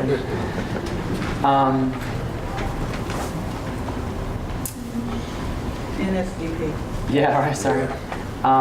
The committee's charge is to review and make recommendations with respect to the district's ongoing facilities master plan, a plan that was originally conceived in 2002 and made possible through locally approved tax issues, as well as the support of the Ohio School Facilities Commission and 30% matching funds.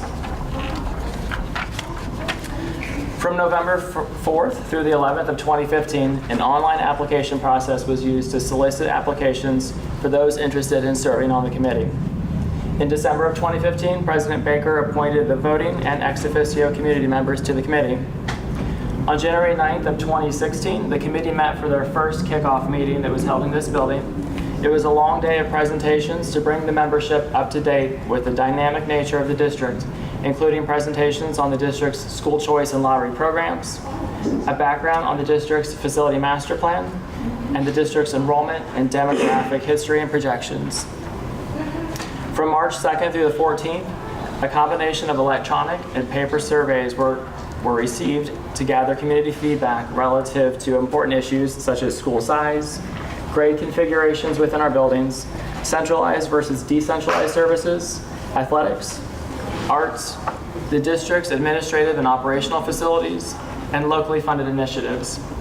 In total, over 1,700 community surveys were received.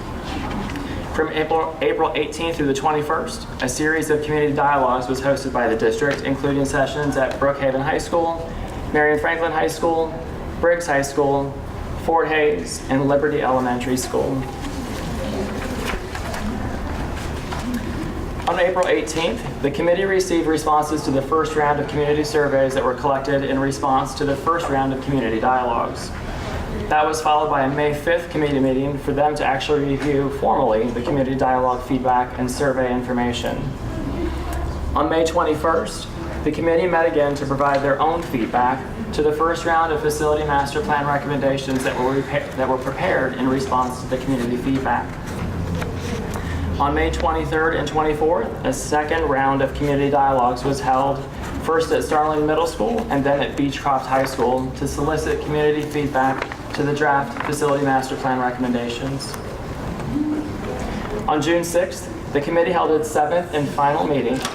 The committee voted unanimously to adopt a 2016 facility master plan update and for that recommendation to be forwarded to the Neighborhood School Development Partnership. On June 16th, the Neighborhood School Development Partnership met in a special session to review the ad hoc committee's recommendation.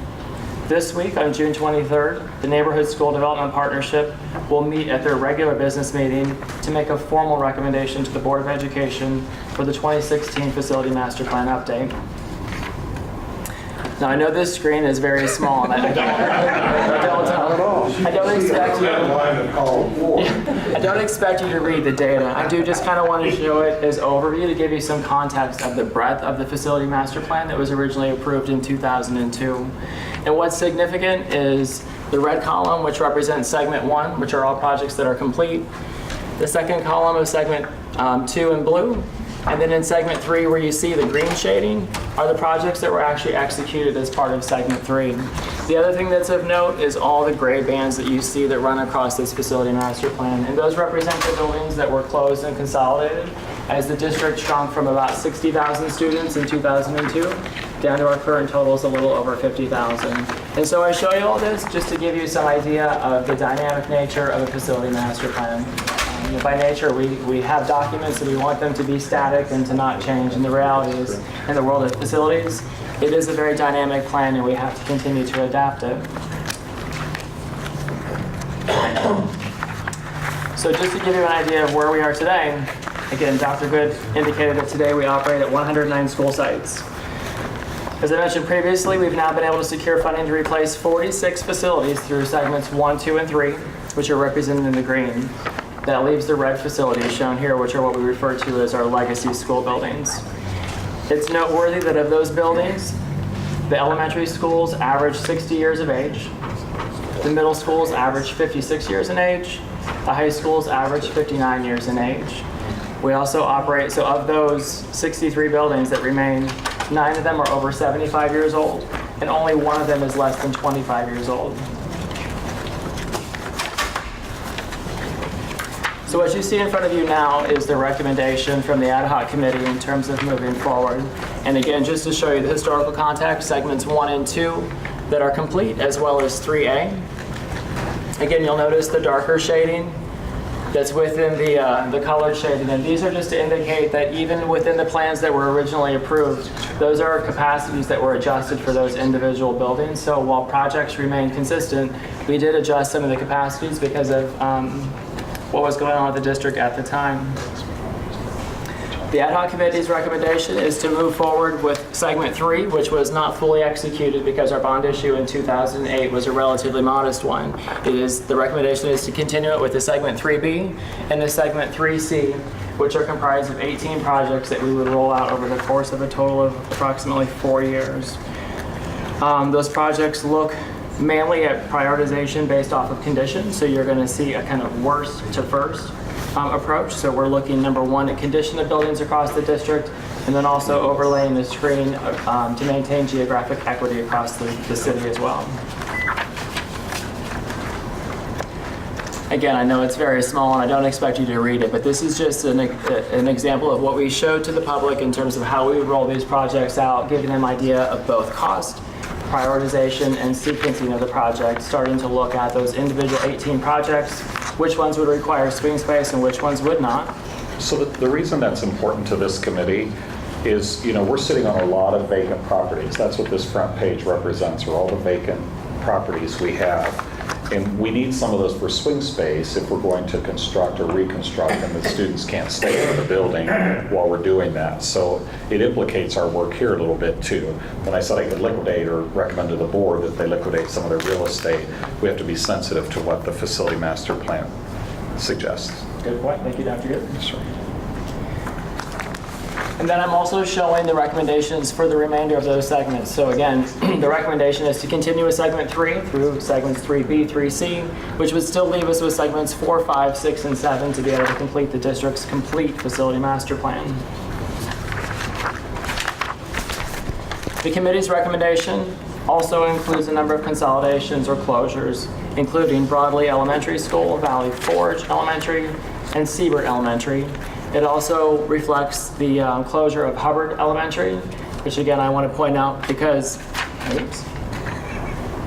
it is not truly a closure, it's really a relocation, assuming that we move forward with the committee's recommendation, which is to renovate the Everett site to relocate the Hubbard Mastery Program when it's reconfigured into a K-8 program. Some of these closures could occur prior to new facilities coming online, while others would require the completion of new facilities that are adjacent to be able to pick up the additional capacity.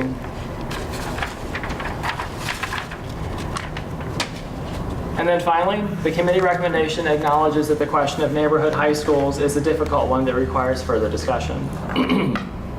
How to balance the desire for a small, intimate school setting with the need for robust programming that can provide every student with a continuum of services necessary to meet his or her educational needs and goals, all while meeting the district's desire to operate in a cost-effective manner.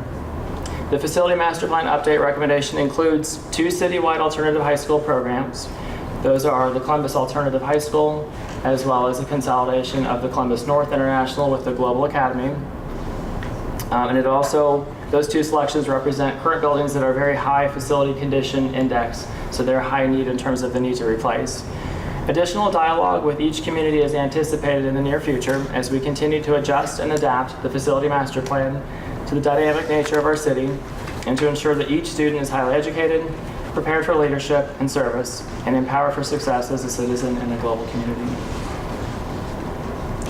You know, I'm just sitting here and I feel terrible for you. Alex never reads from a script. He knows this stuff like the back of his hand. You must really, really be sick. Yeah, like I said, yesterday I thought I wasn't going to be here. I had no voice, so I've been trying to save it. So. Well, thanks for coming today. You did a great job. Are there any questions for Mr. Torino? Well, so this is ongoing. You know, we've referenced it really from meeting one, so it's nice to hear a little bit more detail in the overview. I know at least one member of our committee is also working on this group. So our charge is on levy, permanent improvement, bond combination to make a recommendation to the Board of Education on a millage amount in combination thereof. At the same time, the school facilities recommendation is coming forward as well, correct? And we don't know what that is yet. So at the end of the day, the school board is going to have to make a decision on total millage of all things combined. And really the question that Tim Robinson posed before he departed was affordability. So as we go back to some of the first pages and what does millage mean to a person at that $100,000 rate, and what, you know, from a community-based standpoint, do we all think is affordable? So I'm taking away from this presentation by Alex that there is another track moving. It's moving in a similar fashion to what we're working on, but we have to anticipate there's more millage that'll be considered by the board in addition to what we're discussing, right? So how do you reconcile all of that? I'm not sure it's this committee's responsibility. That's why our very stalwart elected officials and Dr. Good are in the jobs that they are, but how do we be thoughtful about accomplishing what's needed in the district in an affordable way at this point in time for our community? But I think certainly the feedback on affordability from this committee would be important and acknowledged by the board. I do want to acknowledge Board Member Gibbs, who's here with us. She co-chaired the Facilities Master Plan effort along with Board Member Peretti. So, Shauna, anything you want to add? Just a big thank you to the entire team, and actually I believe there are 5 people at this table that was a part. Director Johnson, Lois, Ann Stewart, and Lee LaBa, Michelle Sutton, and Tracy/Phil Johnson, actually, who were all a part of it. So we have the consistency from both groups to benefit it. What we know is that we are at a crossroads with a lot of our facilities, and a part of that why we can't wait in that $63 million is because we want warm, safe, and dry, but we don't want to build for today, we want to build for the students of tomorrow. So what does that actually look like? I mean, Dr. Good references, you know, this is status quo, but this is what will take us to next, as Board Member Cole said.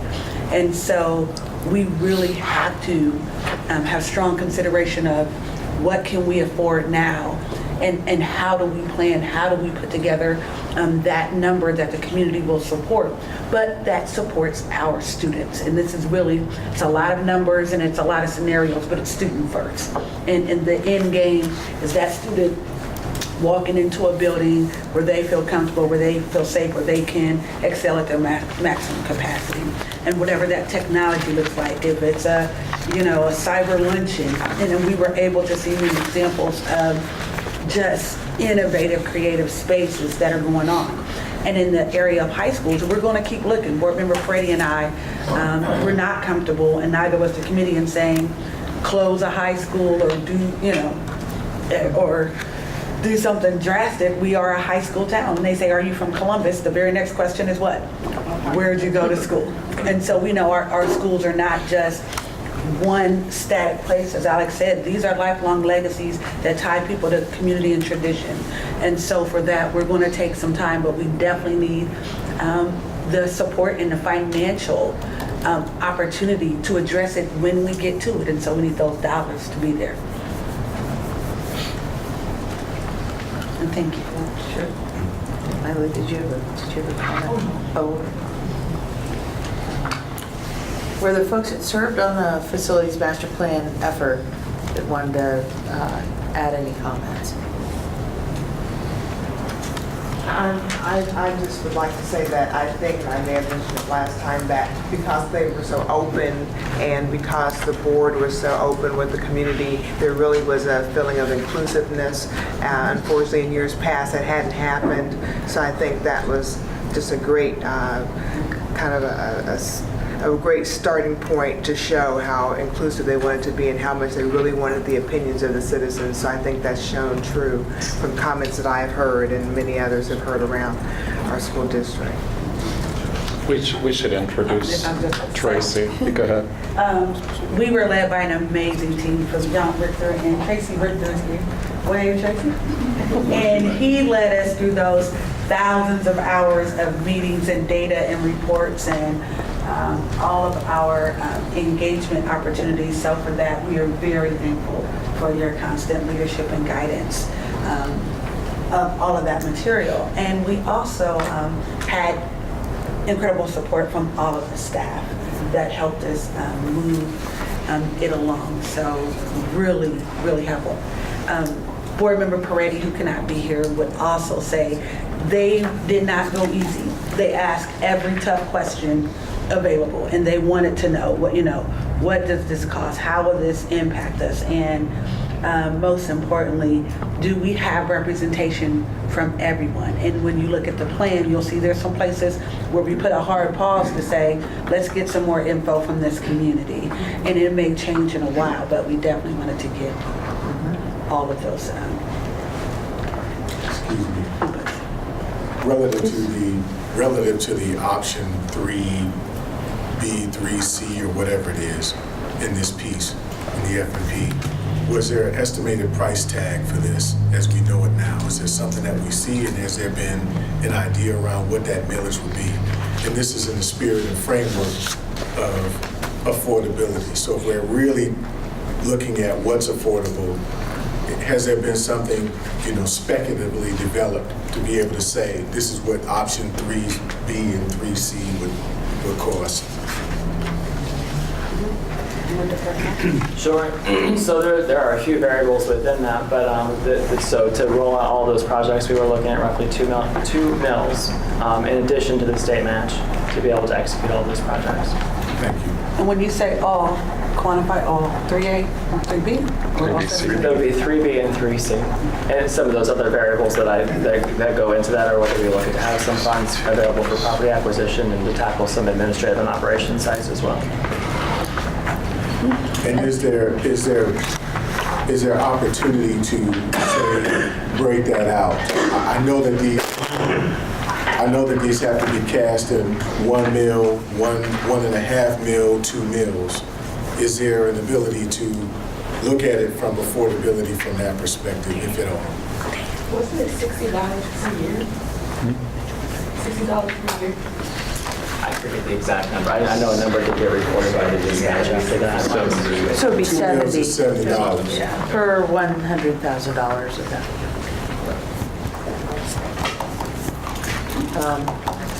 Could we, I think, this is, we can't read even what this is, but I guess that, so what would be that 2 mills and what would that, what does that mean? What does 3B and 3C mean? Just so folks can see what that is. I'm just wondering if we could break that out for our next meeting, not at this point. We can do that. What we're looking at is a number of buildings that would either be replaced or actually these are all replacements, I believe, aren't they? There's a couple renovations. Largely replacement buildings. And just the status of that, where did that number come come from. Sure, we could do that.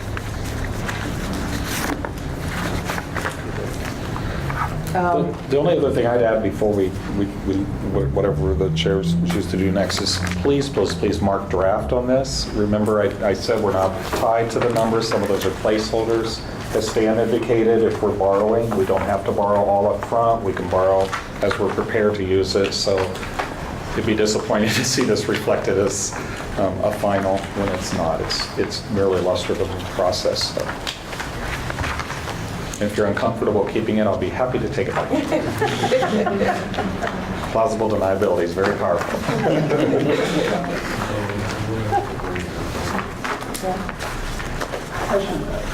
I should have asked this earlier, and this is back to the very beginning of today, restored financial management. You talked about reduce the 2015 budget by $50 million, combination of trimming existing programs, reduction in forecasted projections. The new staffing and other things you've talked about, is any of that part, could we say that any of those things are restoring some of the cuts, some of the trimming that you referred to here?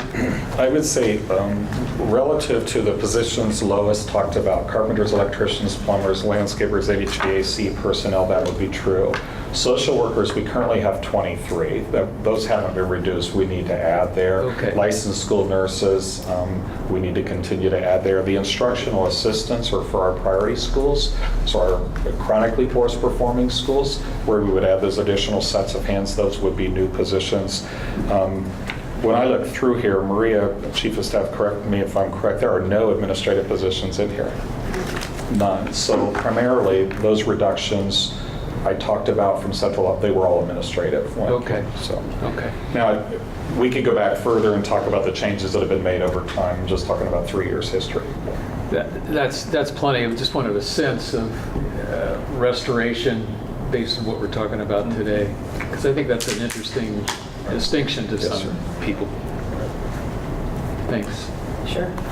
So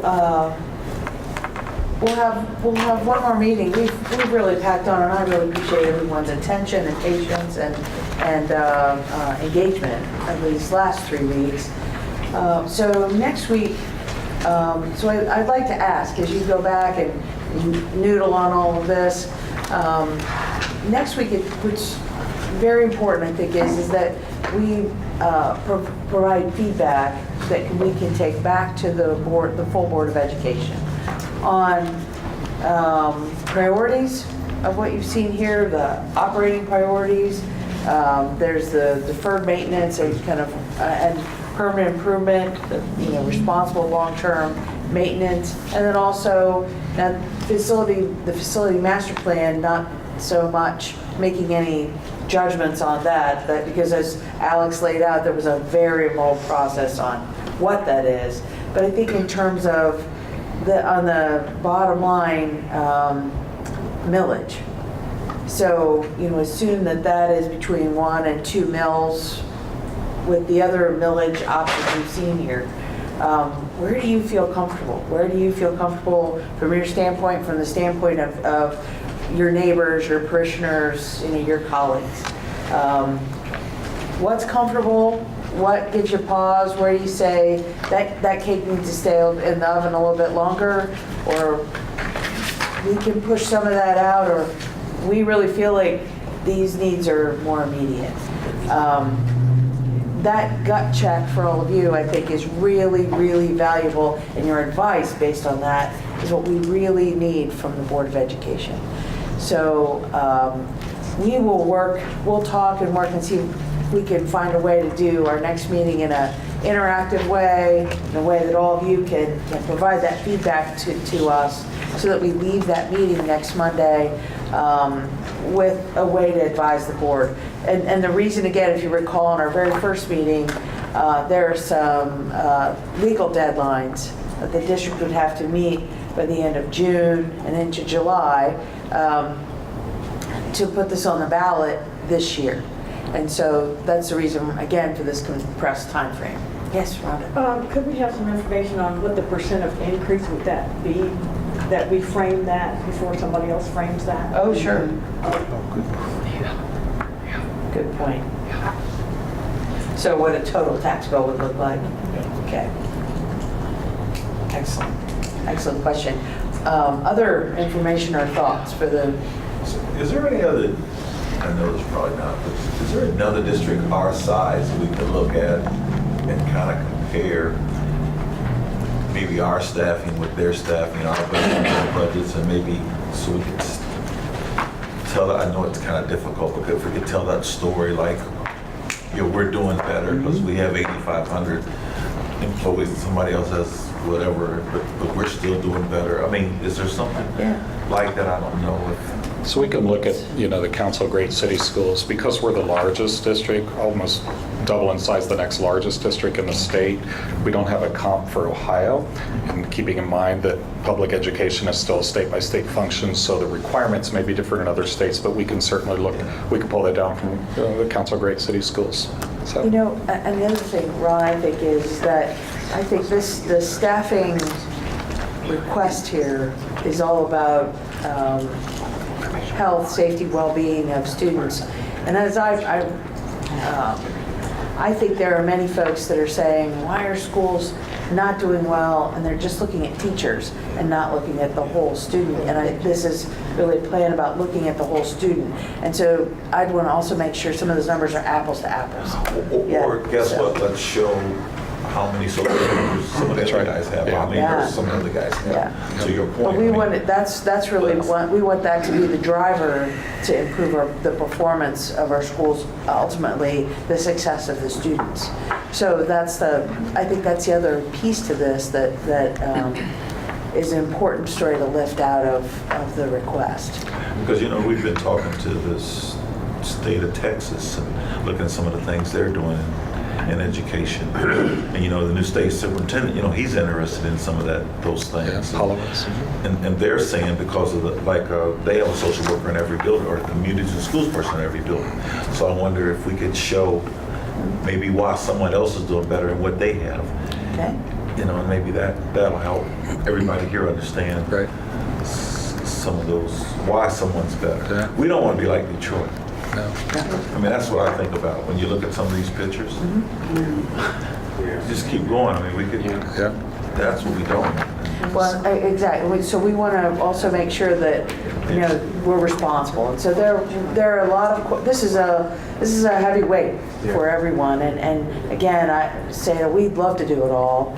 We also have to think about what's affordable and what will work in the community. And to Dr. Good's point about, and I think others about, we still have a lot to prove to the community. And so what's the best way, what are the best markers, the best priorities to address to do that while still lifting up our students? So I will say one positive thing before we go, if that's all right, and kind of to Board Member Cole's point. So tomorrow, the presumptive presidential candidate of the Democrat Party will be at Fort Hays at 11 to 12:30. And she made a specific request to talk about invite students to share success stories. And she selected two females. One graduated from our construction arts program this summer, and she was part of that new pilot where you work a week in an industry and you go to school a week. And she in fact worked at Cornica-Cosing, which Jim Negron represents. Cornica-Cosing hired her now permanently. They're absolutely thrilled with her. She was also the key architect on the tiny house. And it's interesting, we had about 350 students participate in Saturday's Pride Parade. And they asked if they could bring their tiny house because that's something they were proud of. Well, everybody kind of said, why would you have a tiny house? Well, it won first place, so there. So, it was a commercial enterprise that sells tiny houses. Displaying it there, and ours was a lot better. It was like a prefab Egypt version. Ours was really good. The other individual, the candidate selected, was a young woman who graduated from our culinary arts program right here and started her own bakery and is very successful. So those are some of the outcomes I think we need to continue to tell as we move forward and hopefully secure the community's additional support. So anything else for the good of the order, gentlemen? Okay. So thank you. I think we're adjourned, and thank you again for your service, and look forward to seeing everyone next Monday morning. Thank you. Thank you.